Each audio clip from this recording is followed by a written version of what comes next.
నమస్కారం. లక్ష్మీ పంచాంగం ఛానల్‌కు స్వాగతం. శ్రీమాత్రే నమః. అందరికీ శుభోదయం. ఈరోజు మనందరికీ అంతా మంచే జరగాలని కోరుకుంటూ ఈరోజు పంచాంగం, ఈరోజు శుభకార్యాలు చేసుకోవచ్చా, ఇంకా ఈరోజు దినఫలాలు మరియు ఈరోజు పండుగ ప్రత్యేకత తెలుసుకుందాం. మంచి మాట. ప్రతి రాయిలోనూ ఒక శిల్పం దాచుకొని ఉంటుంది. సుత్తితో బద్దలు కొడితే శిల్పం రాదు, ఉలితో చెక్కాలి. అప్పుడే ఆ రాయిలోంచి అపురూపమైన శిల్పం బయటపడుతుంది. అలాగే ప్రతి మనిషి జీవితంలో అతీతమైన శక్తి దాగుంటుంది. దాన్ని ఎప్పుడైతే గుర్తిస్తామో మనమంటే ఏమిటో నిరూపించుకోవచ్చు. ఈరోజు పంచాంగం చూద్దాం. శ్రీ క్రోధినామ సంవత్సరం దక్షిణాయనం శరదృతువు, కార్తీక మాసం కృష్ణపక్షం, 2024 నవంబర్ 17 ఆదివారం.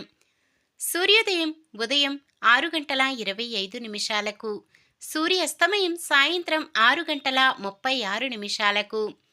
చంద్రోదయం సాయంత్రం 6:58. చంద్రాస్తమయం ఉదయం 8:49. తిథి విదియ రాత్రి 9:11 వరకు. తదుపరి తదియ. నక్షత్రం రోహిణి సాయంత్రం 5:25 వరకు. తదుపరి మృగశిర. కరణము తైతుల ఉదయం 10:27 వరకు. తదుపరి గరిజ రాత్రి 9:11 వరకు. తదుపరి వనిజ. యోగము శివము రాత్రి 8:18 వరకు. తదుపరి సిద్ధము. అశుభ సమయాలు. రాహుకాలం సాయంత్రం 4:12 నుండి 5:36 వరకు. యమగండం మధ్యాహ్నం 12:01 నుండి 1:24 వరకు. గుళిక కాలం మధ్యాహ్నం 2:48 నుండి 4:12 వరకు. దుర్ముహూర్తం సాయంత్రం 4:06 నుండి 4:51 వరకు. వర్జ్యం రాత్రి 10:36 నుండి 12:06 వరకు. శుభ సమయాలు. బ్రహ్మ ముహూర్తం తెల్లవారుజామున 4:49 నుండి 5:37 వరకు. అమృత గడియలు మధ్యాహ్నం 2:27 నుండి 3:55 వరకు. అభిజిత్ ముహూర్తం ఉదయం 11:38 నుండి 12:23 వరకు. నవంబర్ 17 ఆదివారం. ఈరోజు మంచిదేనా? ఈరోజు శుభకార్యాలు చేసుకోవచ్చా తెలుసుకుందాం. ఈరోజు ఉన్న తిథి విదియ రాత్రి 9:11 వరకు ఉంటుంది. తదుపరి తదియ. కృష్ణపక్ష విదియ తదియలు శుభకార్యాలకు అనుకూలమైన తిథులే. రోహిణీ నక్షత్రమున వివాహానికి నామకరణానికి ముహూర్తము ఉన్నది. వివాహ ముహూర్తము ఆదివారం ఉదయం 6:25 నుండి సోమవారం ఉదయం 7:56 వరకు ఉంటుంది. అలాగే నామకరణ ముహూర్తము ఆదివారం ఉదయం 6:25 నుండి సోమవారం మధ్యాహ్నం 3:48 వరకు ఉంటుంది. మీ జన్మ నక్షత్రానికి సరిపడా ముహూర్తము కోసం మీ దగ్గరలో ఉన్న పంతులు గారిని సంప్రదించగలరు. మృగశిర నక్షత్రం విదియా తిథి ఆదివారం కలయికతో ద్విపుష్కరి యోగం ఏర్పడుతుంది.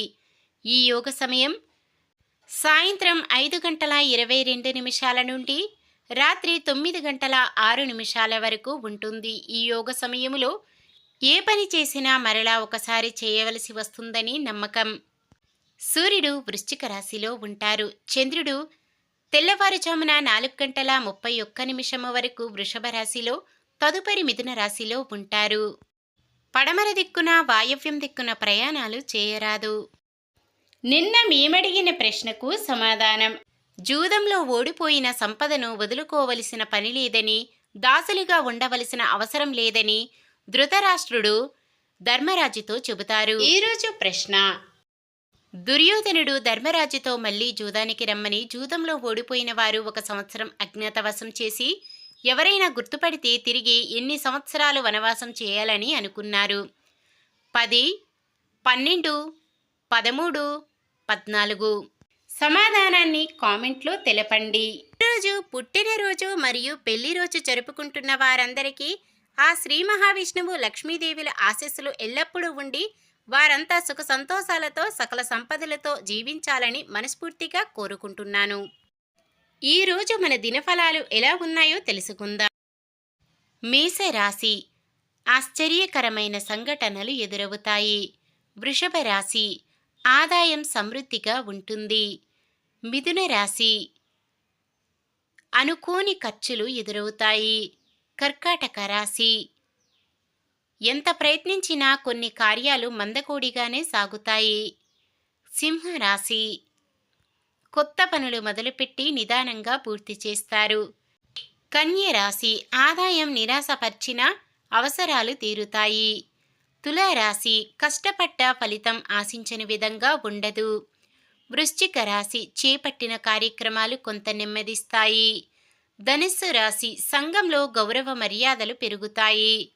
మకర రాశి, పనిలో ఆటంకాలు చికాకులు కలిగిస్తాయి. కుంభరాశి, ఆదాయం కొంత పెరుగుతుంది. మీనరాశి, మీ ఆశయాలు నెరవేరుతాయి. ఇది ఈరోజుటి పంచాంగం. మన గ్రహస్థితి ఎలా ఉన్నా ఆ భగవంతుని దీవెనలతో మనమంతా చల్లగా ఉండాలని మనస్ఫూర్తిగా కోరుకుంటున్నాను.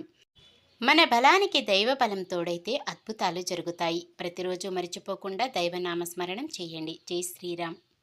ఈ వీడియో నచ్చితే లైక్ చేయండి. మన వాళ్ళందరికీ ఉపయోగపడవచ్చు, షేర్ చేయండి. మన ఛానల్ని ఎవరైనా కొత్తగా చూస్తున్నట్లయితే సబ్స్క్రైబ్ చేసుకోండి. పక్కనే ఉన్న బెల్ ఐకాన్ని క్లిక్ చేసి ఆల్ అనే ఆప్షన్ని సెలెక్ట్ చేయండి. నమస్కారం. లోకా సమస్త సుఖినో భవంతు.